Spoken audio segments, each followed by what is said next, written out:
ibalik ang tapang at malasakit.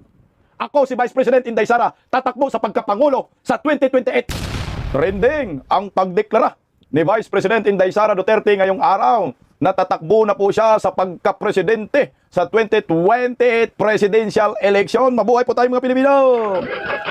Kung marami pong sumaya, maraming natuwa at maraming naglabas ng kanilang mga suporta sa social media tungkol po sa pagdeklara ni Vice President Inday Sara ngayong araw, aba anak ng kamote, marami rin pong nagsiiyakan. Iyak ang mga bubonistang, tanganistang, loyalista ni Bangag. Kasama itong mga pinklawan, dilawan, mga bubonistang, tanganista. Iyak si Tuta Soto. Iyak si Ilong Ranger Largaton. Iyak si Risa Hontiveros. Wala na. Talagang ang taong bayan, matagal na po kasi hinihintay ang pagkakataong ito na si Inday Sara ay magdeklara na pong tumakbo sa pagkapangulo. Actually, long overdue na po ito 2022 pa lang gusto na po natin maging presidente si Inday Sara Kaso nga lang ayan, nabudol ni Bungit, no? Nabudol ni sino yung hinayupak na Amy Marcos. Kaya hindi natuloy ang pagka-presidente ni Inday Sara. Siguro by this time, ito na po ang tamang panahon. At maraming samot-saring komento. Aba, tunaw po ang impeachment dito labang kay Vice President Inday Sara sa pagdeklara po niya na tatakbo siyang Pangulo. Dahil siyempre, malakas po si Inday Sara, contender, kaya takot na ang mga ito.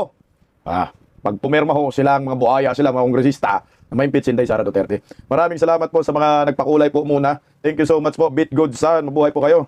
Yan. Maraming salamat Bill kay Joy Asarcon, yung TVPH. At maraming salamat din po kay Mama Lovelyn Sibukawa, Yossi Sibukawa. Okay, pa-like po muna, pa-share, pa-subscribe, pakipindot po ang inyong notification bell para lagi po kayong updated sa ating mga video. At supportan po natin ang Bisdak Historiador, pangalawang YouTube channel ko po. Pa-subscribe. Minsan nagla-live po tayo dyan. Kanina nag-live po tayo kasi nagdeklara si Inday sa pagkapangulo. Magandang gabi po sa ating lahat. Hito na po ang ating inaasam-asam na maraming Pilipino na para bang biyaya ho ang dumaan at dumating sa atin ngayong araw dahil sa pagdeklara ni Vice President Inday Sara. Tatakbo na po siya sa pagkapangulo. Pakinggan po muna natin ang kanyang pahayag, komentuhan po natin kasi nakakatayo balahibo po. Nagbasa po siya ng Bible verses at siyempre binanatan niya dito si NUM na ito po ang ipapakulong ni Inday Sara sa 2028. Ito, pakinggan po natin muna ang napakagandang deklarasyon ni Vice President Inday Sara. Mga kababayan, humihingi ako ng paumanhin. Patawad kung tinulungan ko mahalal si BBM bilang Pangulo ng ating bansa. Patawad kung hanggang ngayon ay marami pa ring Pilipino ang nalulunod sa baha ng dahil sa malawakang korupsyon. Patawad kung lantaran ang pang-aabuso ng ating mga institusyon para sa pansariling interes ng mga politiko. Patawad kung patuloy ang pagtaas ng presyo ng mga pangunahing bilihin habang nananatiling kapos ang kita ng bawat pamilya.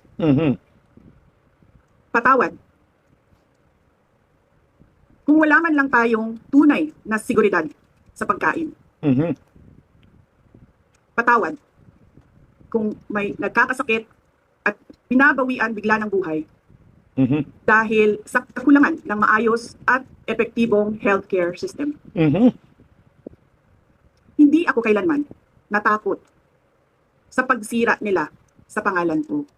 Okay, stop muna tayo doon. Kumentuhan muna natin, baka lumayo po tayo. Napakaganda kasi yung mensahe na yan. Bakit po si Vice President Inday Sara humingi po ng patawad sa kanyang pagdeklara, sa kanyang statement ngayong araw na patawad dahil po maraming nagugutom, maraming namamatay, at saka marami pong nabiktima ng mga kriminal, kahirapan, bagsak na ekonomiya, lubog sa baha, kaliwat ka ng korupsyon. Kasi nga, siyempre si Inday Sara, kung hindi dahil kay Inday, hindi naman talaga makabalik ang mga Marcoses sa Malacanang. At hindi po yan mananalo sa pagkapangulo. Yan po ang maliwanag dyan. Kaya siyempre tayo, kayo pala, kasi ako, hindi man ako bumoto kay Bangag talaga. Yung mga unit team, noon, marami tayong mga kasamahan ng mga political vloggers, mga kapwa nating DDS, hindi ko kayo sinisisi.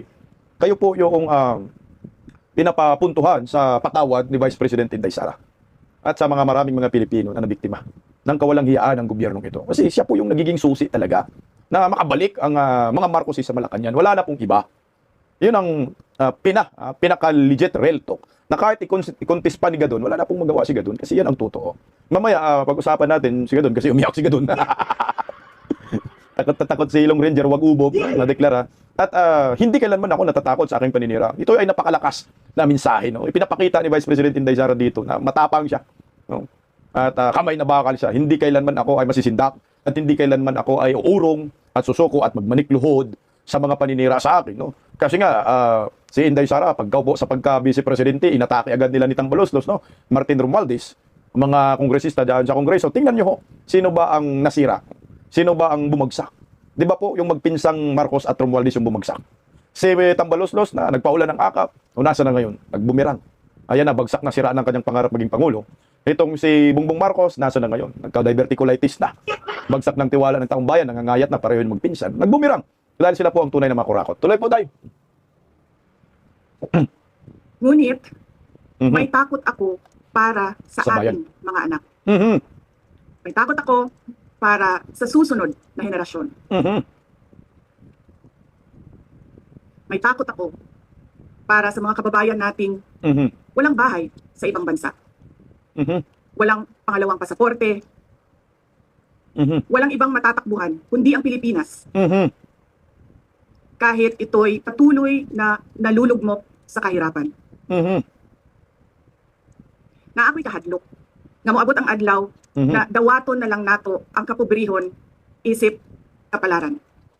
Stop muna tayo doon, ha. Natakot ako na tanggapin na lang natin na ang kahirapan ay isang kapalaran. Kumbaga, ito na po talaga yung destiny ng pagka-Pilipino, ng ating bansa, na tayo po talaga ay mahirap. O takatatak na po sa kasaysayan na mahirap na tayo habang buhay. So, mukhang ito po yung sinasabi ni Inday Sara na magiging ano na lang, magiging usual na, sige, mahirap na lang tayo. O sige, tama na lang. Mga kurakot naman na sa politiko. Nabanggit ni Vice President Inday Sara, natakot siya. Iniisip ko yun, no? Bakit nabanggit ni Inday Sara? Natakot ako sa mga Pilipino na walang bahay sa ibang bansa, walang pasaporte. Ang iniisip ko po dito, malamang, pag magkaroon po ng digmaan, no? Pag nagkaroon ng digmaan, wala pong mapupuntahan tayong mga Pilipino. Kasi ito sa Sigalot, sa West Philippines, kasi ang direksyon ng foreign policy ng gobyernong Marcos talaga nga nagpo-provoke sila ng gulo dyan sa West Philippines sa pagitan po ng China. Magkaroon po ng digmaan, tama nga ho naman, kagaya pa ako, wala akong pasaporte. Kagaya pa ako, wala pa akong bahay sa ibang bansa. Saan pa ako tatakbo? Saan pa ako lalayas? Wala akong malayasan, Pilipinas lamang eh. So ito yun yung punto ni Inday Sara, pag nagkadigmaan, pag nagkaroon ng Sigalot, kasi kagulo naman ngayon talaga China at Pilipinas, dahil sa palpak na foreign policy ni Vice President Inday Sara Duterte. Tama, ito, tuloy po natin. Nga maanad na ta sa sayo. Maano tayo sa'yo? Mawad-an na lang ta og paglaom. Masasanay na lang tayo sa mali. Parang mawala na po tayo ng pag-asa. Oh, yan na po yung ano. Pero yung statement dito ni Inday Sara, binibigyan tayo ng pag-asa. No? Pag-asa ng bawat Pilipino. Oh, tuloy. Ug labaw sa tanan, na ako'y kahadlok,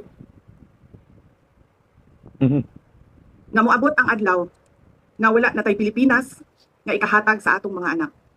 Okay, at lalo na daw, higit sa lahat, natatakot siya, baka wala na po tayong Pilipinas, no?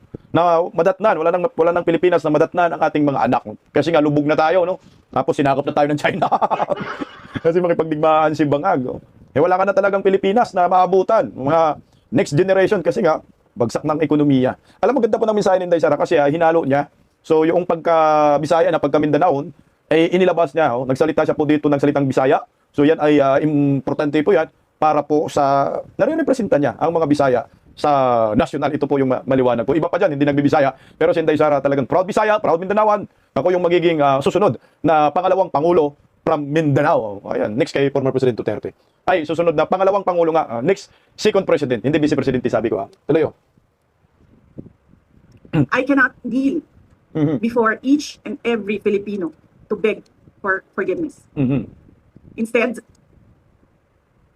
I offer my life, my strength, and my future in the service of our nation.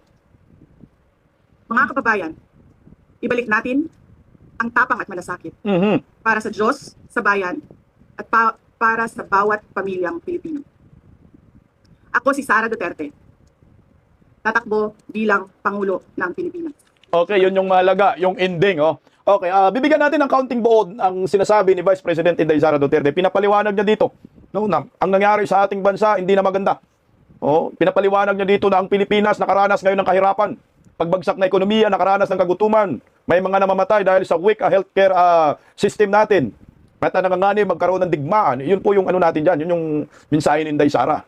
So ngayon, sabi ni Inday Sara, handa po ako, andito ako.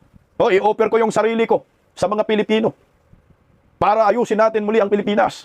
Ano yung pinakano ni Inday Sara dyan? Political trademark. Yun din yung ginamit ni Tatay Digong. Ibalik natin ang tapang at malasakit. Kasi nga po tayong mga Pilipino alam po natin na hinahanap-hanap pa rin natin until now ang Duterte type of leadership. Duterte type of leadership. Kaya ito, alam ni Inday Sara yan. Kaya hindi na po gumawa pa si Inday Sara ng iba pang brand, political brand, kundi yung kamay na bakal. Kasi hinahanap po talaga natin ang kamay na bakal. Ibalik po natin ang tapang at malasakit. Ibalik mo dahil ang tukhang 2.0. Ubuhusin mo lahat ng mga durigista, anak ng kagwang. Pag-asa ang hatid ni Vice President Inday Sara. Parang sinabi ni Inday Sara, huwag kayong mawala ng pag-asa.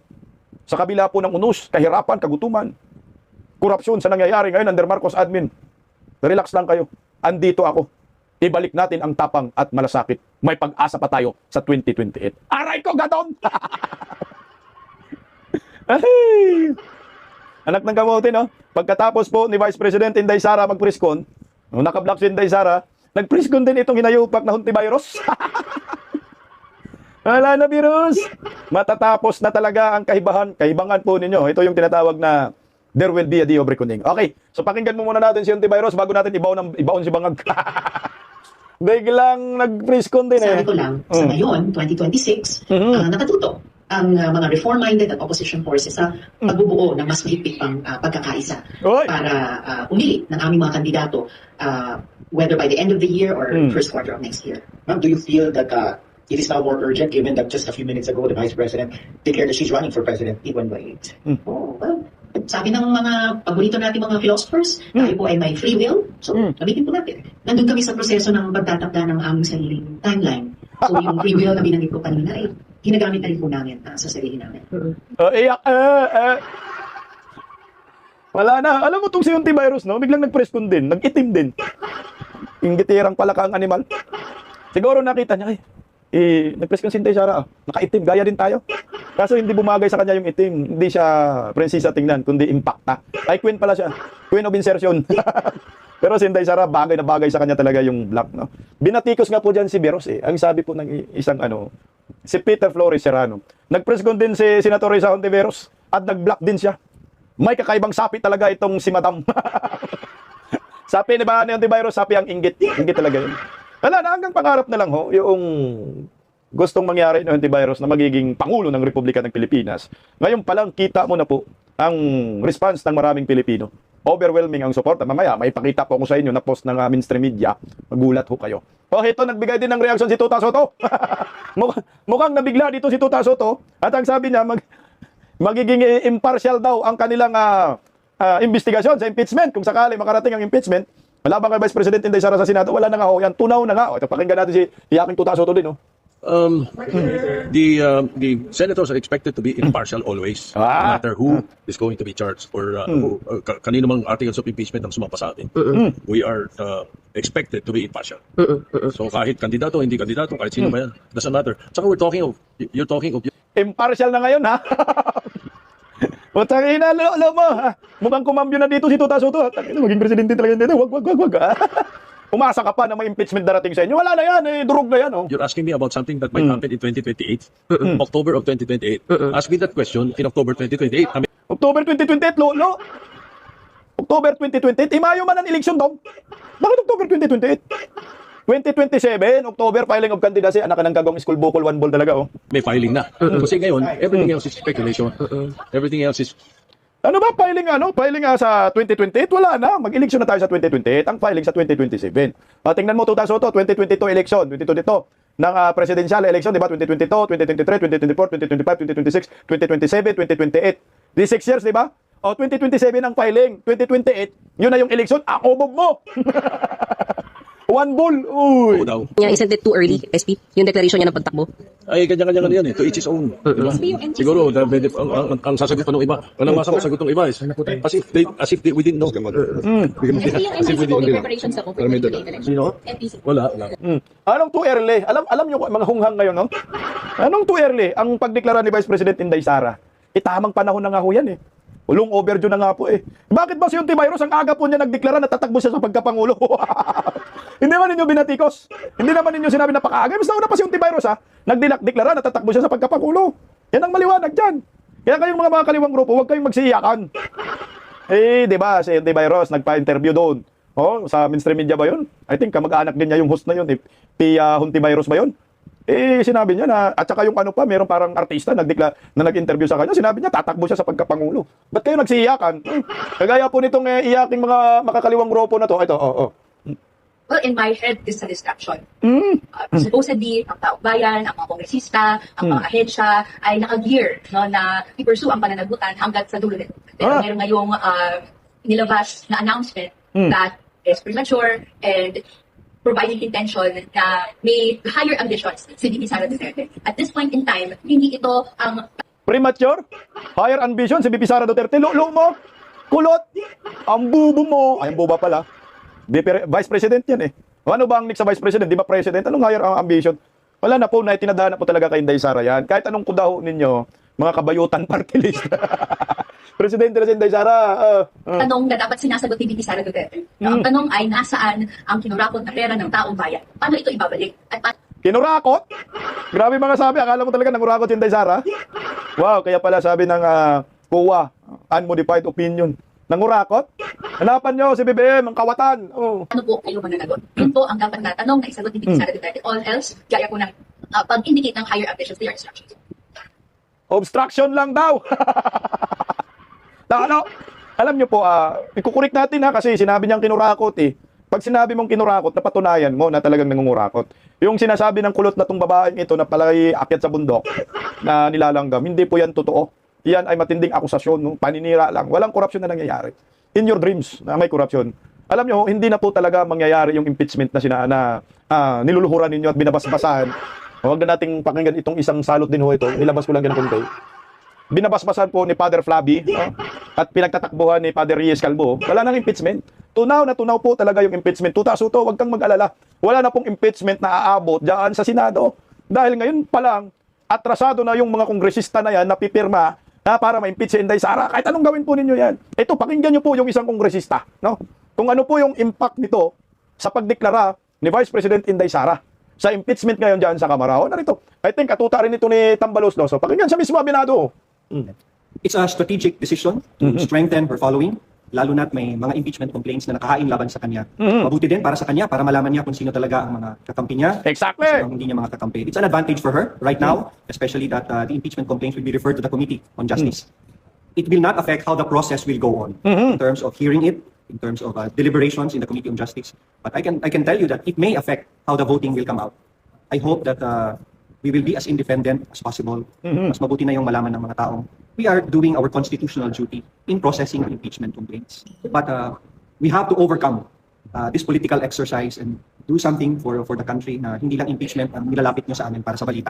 Ayan. Ayan, ha? Ano na sinasabi dito? Tuta-suto. Nagpakamuti, wala na yan. Kulot. Rinikulot. Riniko. Lot. Riniko. Rakot. Wala nang impeachment, makaka-apekto daw ang sinabi, pagdeklara ni Vice President Inday Sara sa mga buto, no? Kung paano bubuto ang mga buhaya dyan sa Kongreso. Siyempre, anong sabi niya? Advantage kay Vice President Inday Sara. Yung, ewan ko kung tuta yun ni Tambalosos, kay mukhang pabor mo kay Inday Sara yung sinasabi niya. Statement hindi ko kilala yung kongresista na yun, pero pabor kay Inday eh. Na talagang tama, advantage kay Inday Sara dahil malalaman niya kung sino yung magiging kakampi niya. Sino yung mga traidor? Sino yung mga political butterflies? Political junkies na tatalon-talon lang at pupunta po doon sa kampo ni Vice President Inday Sara at sino po talaga yung galit sa kanya at makikita ho yan. Alam naman po natin yung mga Marcosist na yan, si Sandro, si Romualdez, ayan, sila po ang magmaniobra dyan para makalikom ng pirma. Kaso balita po natin, kulang na po ang pirma ng mga bugok. Sinabi po mismo yan ni Erice, wala pong sapat na bilang para ma-impeach si Inday Sara. Hirap na hirap sila makakuha ng 1/3. Paano na po ngayon? Lalo na po ngayon. Nagdeklara na po si Vice President Inday Sara na tatakbo sa pagkapangulo. Eh simple, kung ikaw namang kongresista nakikita mo, anak ng kamuti, hindi pwede ito. Napakalakas ni Inday Sara. Pag pupirma ako ng impeachment, pag naging presidente si Inday Sara, sure naman talaga, tapos ako manalo. Anong mangyayari sa akin kung manalo? Eh kung bubuto ka kay Inday Sara, o kung bubuto kang ma-impeach si Inday Sara, malalaman ni Inday, malabong manalo ka rin. magbuboykot ang mga constituent mo dyan, yung mga butante sa lugar mo, hindi ka talaga ibubuto. Panigurado, shot ka sa inidoro at manginginig na ang bitlog ninyo. Kagaya si Gadon, nang gagalaitin na ngayon Inday Sara, hanggang Gadon! Kabado na si Larry Gadon, wagubub! Si Gadon, ikaw naman, nagdeklara pa nga sa pagkapangulo, hindi pa nga pagkapangulo, nang gagalaitin ka na sa galit eh. Pikat mo, Gadon! Okay. Pakinggan natin yung isang mangiyak-ngiyak na si Larry Gadon. Tungkol po sa pagdeklara ni Vice President Inday Sara sa natatakbo na po siya sa pagkapangulo. Aray ko, iyak! Don! Wag-ubog, Don! Ito, pakinggan natin itong si Wag-ubog. Maganda rin naman sagutin, ha? Pero ba't itong si Ilong Ranger na ito? Tingnan mo si Gadon, no? Nangina, putlang-putla ang hinayupak, eh. Okay, naglabas agad yung isang atakdog ni Bungit na loyalistang si Gadon, no? Ng kanyang statement labang kay Vice President Inday Sara sa pagdeklara po natatakbo si Inday sa pagkapangulo. Narito na ang mga yakin, no? Ang pag-announce ni VP Sara na siya ay kakandidato bilang Pangulo sa 2028 ay isang taktika lamang upang kapag nag-umpisa ang impeachment hearing sa kanya ay ang kanyang magiging depensa ay sasabihin niya na ito ay political persecution dahil kasi nag-announce na siya na siya ay tatakbo at ang nais lamang ng kanyang mga katunggali ay sirain siya sa politika. Nakakatawa ito, no? Anong nakakatawa? Sa'yo yun? Alam mo, Gadon, alam mo, parang bago lang yung salitang political persecution. Matagal na kung pinipersecute si ang mga Duterte. Hindi na yan ang rason ni Vice President Inday Sara para sa akin. Ang rason ni Vice President Inday Sara dito, tinitesting niya talaga, no? Kung gaano katapang itong mga kongresistang ito at para ma-determine niya ang kalaban niya. Kasi ang hirap po ngayon maraming mga balimbing. Siyempre, pag may pumirma dyan na kongresista, lista ka na. Automatic, pag si Inday maging Pangulo sa 2028, sa election zero, ganun ba doon? Ang nakita ko doon. Tsaka wala nang impeachment yan doon. Tunaw na nga doon. Sapagkat napakalayo pa noong 2028 pero ito meron na agad nagdideklara na siya ay tatakbo. At yan Napakalayo pa daw ang 2028, isa't kalahating taon na lang unghang. No? Election na. Alam mo, Galari Gadon, no, hindi yan maaga. Kanya-kanya tayong diskarte. Alam mo, si Hontiveros nga nagdeklara, hindi kayo pumupal kasi kakampi ninyo. Hindi kayo umiyak. Inday Sara nagdeklara ngayon, mangiyak-ngiyak ka, pati ilong mo umiyak. Tumulo ba? Ay, talay. naman ay talaga namang alam na ng mga Pilipino na hindi naman siya mananalo dahil unang-una ang Philippine politics is divided only to two major camps. Hindi na manalo si Inday Sara pero ngayon galit na galit. Takot na takot, buwang ka ganun. Kung hindi manalo si Inday Sara, bakit ka nagre-react ka kagad? Sarap mo pitikin ilong mo. Sige nga, tuloy lang natin konti. That is Marcos and Aquino. Ang mga Marcos, hindi na siya iboboto. Hindi siya iboboto ng mga Marcos loyalists at ang mga Ilocano na solid north na hanggang Mindanao ay napakaraming Ilocano. Tanga nito, no? Sabi niya, ang two major political lang daw counts, Aquino lang ang mga Marcos. Noon yun nga dun. Parang ngayon ka lang, kagising mo lang siguro, no? Kakasinghot mo lang. Noon yun, aminado tayo. No, sa panahon pa yon ng 1986, no? At saka nung martial law. Sa panahon noon, Aquino talaga at Marcos lang. Yan lang naglalaban-laban. Sila po ang nagpapahirap sa bayan, no? Sila po ang nagsalaula, nagpalubog sa bansang ito. Kinurakot ng magnanakaw, yan, utang kaliwat kanan. Sila po yan, Aquino at Marcos. Noong 1986, napatalsik yung Marcos.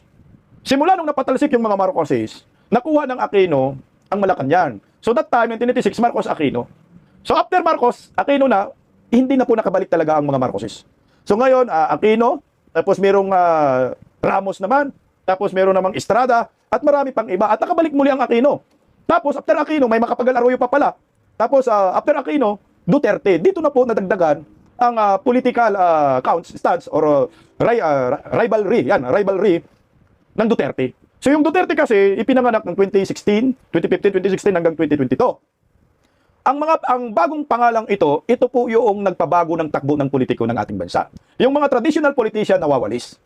So ngayon dahil malakas ang Duterte, kumapit si Marcos sa mga Duterte. So ginamit ang mga Duterte ng mga Marcos. Ito ganito, makinig ka. Para ang bobo mo kasi. So, nakabalik muli ang Marcos. So, ang Aquino ngayon, nawala na naman ang Aquino. Wala nang Aquino kasi. Tunaw ng Aquino.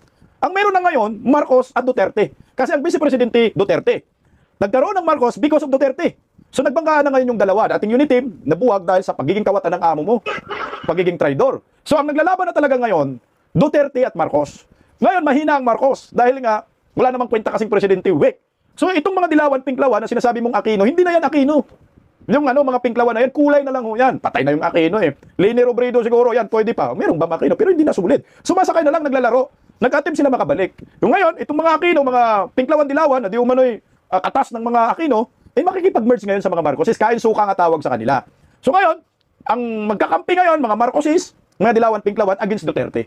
So Duterte ngayon ang pinagtutulungan at aminado po yan si Jorisa Hontiveros, ang pinakamalakas na kandidato sa 2028 ay si Inday Sara Duterte. Kahit anong paliwanag mo ka doon, hanggang dyan ka lang, mangyak-ngyak ka na lang, hinayupa ka na ilong ranger. Anong hindi na iboboto ng mga Marcoses? Meron kayong supporter?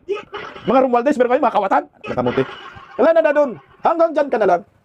Real talk na lang po tayo. No? Huwag kayong maniwala doon kay Gadon, ilong ranger yan Ang pinakamalakas na kandidato sa pagkapangulo, Inday Sara Duterte. Lahat, magsanib pwersa pa kayong mga demonyo kayo. Gadon, Soto, ano nang mangyayari sa inyo? Kaya nga ngayon nagagalaiti sila, no? Nagdeklara daw maaga si Inday Sara. Kagaya itong si Tinyo. Binati ko si Inday Sara. Sabi, 2026 pa lang, nag-anunsyo na siyang tatakbong presidente. So pinakita na wala siyang inatupag, kundi pamumulitika. Kayo po ang namumulitika.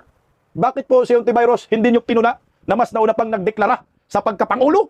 Walang sumuporta, di ba? Kasi mahina.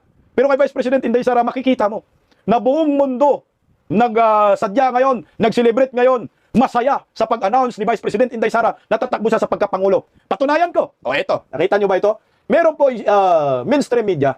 Agad-agad po ang Daily Tribune nagkaroon ng survey sa kanilang FB page. Ang tanong po diyan, Vice President Sara Duterte as President sa 2026, like pwede, hard yes, yung nakasimangot, hard no, yung merong nagluha, Diyos ko, awa na lang.